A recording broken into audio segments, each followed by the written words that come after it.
செடி வைக்கிறோம், பராமரிக்கிறோம். ஆனா, அத அறுவடை பண்ணுறதுக்கு மட்டும் டைம் இல்லாம போயிருது.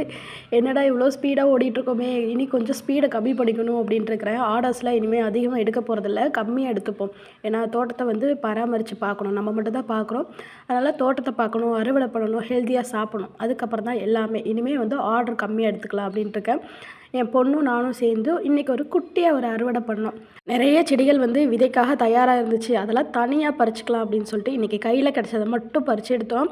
ஒவ்வொன்ல வந்து அந்த குட்டி குட்டி செர்ரி தக்காளி, அதுக்கப்புறம் வந்து பச்சை மிளகா, கத்திரிக்காய் இதெல்லாம் இருந்துச்சு. என்னோட தொண்டை கொஞ்சம் கொஞ்சம் சரியில்ல. அதனால தான் வாய்ஸ் வந்து கொஞ்சம் கரகரன்னு இருக்கு. அட்ஜஸ்ட் பண்ணிக்கங்க. அப்புறம் தம்பட்டை அவரை, செடி தம்பட்டை அவரையில நெறைய வந்து செடியிலே காயட்டும்னு விட்டுருந்தேன். அதில நெறைய ஒரு 10 இது வந்து நம்மளுக்கு காஞ்ச நெத்து கிடச்சிது. அதையும் பறிச்சு எடுத்துட்டேன். அப்புறம் பச்சை மிளகாய்க்கு பிரச்சனையே இல்ல. நான் கடையில வாங்கி பல நாட்கள் ஆச்சு பச்சை மிளகாய். ஏன்னா ஒரு 10 செடிகளுக்கு மேல இருக்கு.